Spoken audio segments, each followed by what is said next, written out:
नाजरीन, इस वक्त हम मौजूद हैं इकबाल मार्केट के इलाके उरंगी 11:30 का इलाका है। सारा प्रोग्राम करने का आज का एजेंडा ये है कि उरंगी के इलाके में, जो कि मैंने पहले भी अपने इंट्रो में बताया कि कराची का एक बहुत पुराना इलाका है जो कि 60s से आबाद है। क्या वजह है कि यहाँ पर इस कदर तशद्दुद वाक़यात रूनुमा होते हैं, लोगों के प्यारे उनसे दूर हो जाते हैं, और वो भी बिल्कुल ही बेवजह सिचुएशन के अंदर। क्या वजह है कि बनारस कॉलोनी का पुल सबसे ज़्यादा ख़तरनाक पुल करार दिया जा रहा है, उसको एक मैदान जंग का स्टेटस दिया हुआ है। मेरे साथ एक फ़ैमिली की साहिबा मौजूद हैं, वो अपने प्यारों को खो चुकी हैं। उनसे पूछते हैं कि हालात ज़िंदगी क्या हैं। उनके शौहर के बारे में पता चला है कि उनके शौहर को शहीद किया गया। अस्सलाम वालेकुम, बहुत शुक्रिया आपका हमें टाइम देने का, क्योंकि मुझे अंदाज़ा है कि मीडिया कभी भी किसी घर में घुस जाता है और आके मतलब आप लोगों को एक तरीके से मैं यही कहूँगी कि हम परेशान ही करते हैं। लेकिन मैं सारा वजह यह है कि हम चाहते हैं कि लोग आपका दुख देखें और समझने की कोशिश करें कि किसी के प्यारे को मार देना लसानियत की बुनियाद पर, इलाके की बुनियाद पर या ज़बान की बुनियाद पर, वो किसी के लिए कितना नुकसानदेह, और उसके जाने के बाद ज़िंदगी कैसी होती है। अब आपके शौहर को शहीद किया गया। जी बेटा। कहाँ क्या कर रहे थे वो कहाँ से आ रहे थे? पेपर दिलाने गए थे अपनी बेटी को लेकर। तो पेपर दिलवा के आ रहे थे, बनारस के पुल पे मारा है ना। क्यों? क्या पता क्यों मारा बेटा, ये तो नहीं पता। बोला नहीं आता बेटा, बस याद ताजा हो जाता है, रोना आता है बस।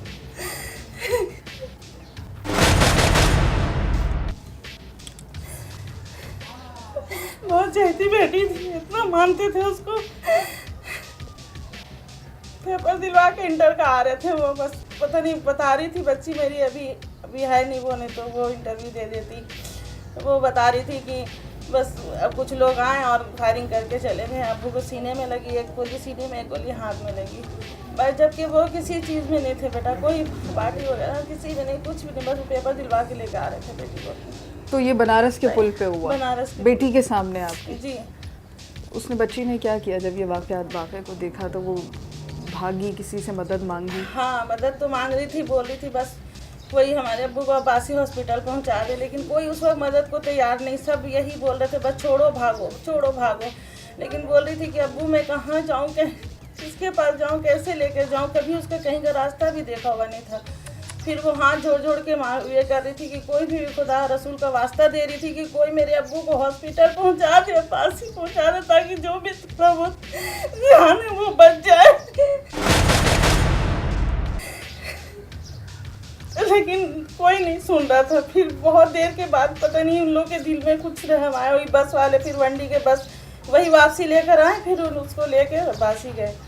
फिर वहाँ जा कर के वहाँ फिर देखिए, वहाँ देखते ही वो लोग बता दिए कि बस बेटा आप सब्र कर लो। अकेली थी बिल्कुल अपने अब्बू को लाश को लेकर। आपके हस्बैंड का क्या करते थे? बेटा वो केडीए के मुलाजिम थे, दफ्तर में नौकरी करते थे वो। और उस रोज़ भी वो नौकरी पे गए थे, फिर वहाँ से बेटी को वहाँ छोड़ के कॉलेज में, और फिर पेपर दे ली तो फिर फ़ोन की तो आए लेकर आ रहे थे वो, बस वंडी में बैठ कर के। और उन लोगों ने शहीद कर दिया। अब आगे पढ़ भी नहीं सक रही बच्ची, अब क्या करेगी, बस वहीं तक ख़त्म हो गई, उसकी पढ़ाई भी ख़त्म हो गई। अब गुजारा कैसे करते हैं आप लोग? बस 2 लड़का है, जरी का काम करता है ये लोग, बस उसी में गुजारा हो रहा है बेटा। किराए के घर में देखो क्या कर सकते हैं, बस अल्लाह गुजारा चला रहे हैं। मारने वालों को कोई कुछ नहीं कर सकता, कोई कुछ नहीं, और अल्लाह ही करेगा बस। सब छोटे छोटे बच्चे हैं मेरे, कोई बड़े नहीं है, बस 2-3 बड़े बच्चे हैं जो मैट्रिक करके उन लोगों ने बस जिम्मेदारी अब संभालना पड़ा, संभाल लिए। उन लोग काम कर रहे हैं, खा रहे हैं, गुजारा हो रहा है। किराए के घर में दर-बदर 3रा घर है बेटा, चेंज कर चुके। ये आपके शौहर की तस्वीर है? जी हाँ, ये है। हाँ, ये है। ये पहला बेटा का शादी हुई, शादी की, एक पोता 7 महीना खिलाए हैं। अच्छा, समझ जाइए। और ये आपके बाकी अभी लड़की, हाँ लड़की अभी कुंवारी है, वो अभी उसके भी शादी ब्याह करने हैं। क्या कर सकते हैं, बस अल्लाह ही कराने वाला है बस।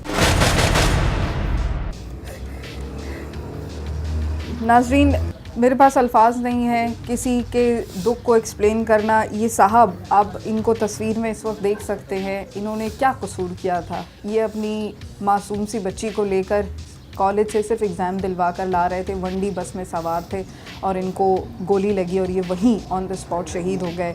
मेरी बहन का बताना है कि इनकी बेटी ने बहुत हाथ पैर जोड़े, किसी से कहा कि मेरे बाप को लेकर चलो, उसको कहीं इलाज मिल जाए तो शायद कुछ दम हो तो बच जाए, लेकिन ऐसा कुछ भी नहीं हुआ और वो इस जहाने फ़ानी से कूच कर गए। क्यों हमने पाकिस्तान इस दिन के लिए हासिल किया था कि हम अपने बच्चों को ना पढ़ा सकें, ना लिखा सकें, ना हमें कोई अमन व अमान मैसर हो। महंगाई की क्या हालत है नाजरीन, उसका आपको अंदाज़ा है कि वो कहाँ पर आसमान पर पहुँच चुकी है। तकलीफ़ और दर्द का समा है नाजरीन। औरंगी के इलाके में बहुत से नौजवानों को मारा गया है सिर्फ लसानी बुनियादों पर कि उसका ताल्लुक़ उर्दू स्पीकिंग फ़ैमिली से है या पश्तून फ़ैमिली से है या वो सिंधी स्पीकिंग है या वो पंजाबी है। ये जुल्म है। पाकिस्तान हमने इसलिए हासिल किया था कि हम अमन व अमान से चैन से रह सकें। और उनकी वो बच्ची के तासुरात मैं समझ सकती हूँ, क्योंकि मैं भी किसी की बेटी हूँ और मेरे देखने वाले भी साहिब औलाद होंगे और किसी की औलाद भी होंगे, कि अपने प्यारों को अपने सामने मरते हुए जाते हुए देखने का क्या गम होता है। ये वो ट्रॉमा होता है जो इंसान कभी ज़िंदगी में रिकवर नहीं कर सकता। हमने गुफ्तगू की मुशाक अहमद सिद्दीकी साहब की अहलिया से, उनके साहबजादे भी मेरे साथ मौजूद है। थोड़ा सा उनसे पूछते हैं कि उनके जाने के बाद, चूँकि उनकी अहलिया ने बताया कि वो KDA के मुलाजिम थे, तो उनको क्या कोई कॉम्पनसेशन अवेलेबल हुई है या हुकूमत ने आगे बढ़कर दस्ते शफ़क़त भी रखा या किसी ने पूछा कि क्या हालात हैं आगे। आखिर वो सरकारी मुलाजिम थे, क्या कोई बातचीत हुई, उनके डिपार्टमेंट वालों ने कोई सपोर्ट किया? नहीं, फ़िलहाल तो ऐसा कोई सपोर्ट सामने नहीं आया। डेथ सर्टिफिकेट का मसला है जो है वो काफ़ी ज़ोर पकड़ा हुआ है। क्यों डेथ सर्टिफिकेट नहीं, मतलब ये कैसे हो सकता है? वो डेथ सर्टिफिकेट वालिद साहब के NIC में नाम मुशाक की जगह मुश्ताक कर दिया था। हाँ, ये नादरा की मिस्टेक थी। हाँ, लेकिन वालिद साहब दौड़ते रहे सही करवाने के लिए, नादरा वालों ने सही नहीं किया कि भाई ये सही नहीं हो सकता, ये नहीं हो सकता, वो नहीं हो सकता। 10 पंचायतें उन्होंने की, वालिद साहब ने भी छोड़ दिया, ज़रूरत पड़ी नहीं। अब डेथ हो जाने के बाद डेथ सर्टिफिकेट में NIC में सही नाम होना ज़रूरी है। हाँ, वो कंप्लेन वहाँ से लगकर वापस आ जा रहा है डेथ सर्टिफिकेट के, भाई आप नाम सही करवाएं। और नाम सही करवाने के लिए मैं मुख्तलिफ जगहों का चक्कर काटते रहा, लेकिन वो ये कह रहे हैं कि भाई आपका बंदा एक्सपायर हो चुका है, नाम सही नहीं हो सकता। अब आप जो है, तो ये कसूर आप लोगों का है कि वो बेचारे अपनी ज़िंदगी में भागते रहे, अब के वो मतलब बेचारे भागते रहे और उसके बाद अब उनको मार भी दिया गोली। और फिर से अगर गलती हो गई है तो उनको अभी सही करना चाहिए ना। अभी हाँ? तो वो है नहीं। अब हम वो क्या करें आप में लोग? सारा कुछ शनाख्ती कार्ड वगैरह था, क्या था नहीं था, कुछ तो मिला नहीं हम लोगों को। लड़की जो भी था उस अपने अब्बू का यहाँ तक के खून से तर तक अपना उठा के पर्स में रख के लेकर आई है।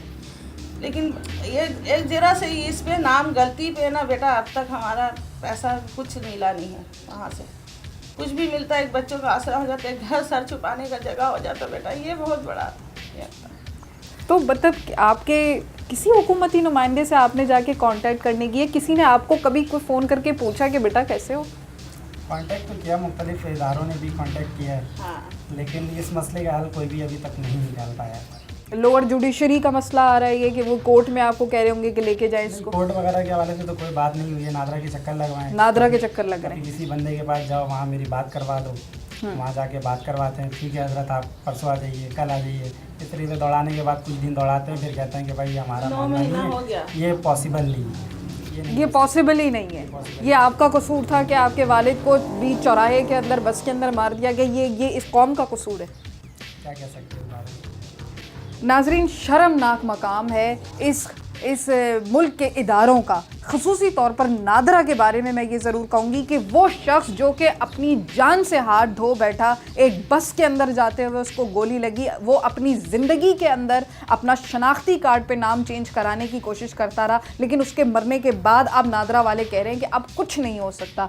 ये शर्म का मकाम है। इन इदारे वालों को डूब के मर जाना चाहिए, क्योंकि वो बच्ची जो अपने बाप का लाशा उठाकर लेकर आए और खून से तर उसकी टोपी तक लेकर आए और उसके बाद उसकी औलाद को ये कहा जाए कि चूंकि ज़िंदगी में उनका नाम सही नहीं था उनके शनाख्ती कार्ड के ऊपर, इसलिए अब कुछ नहीं हो सकता।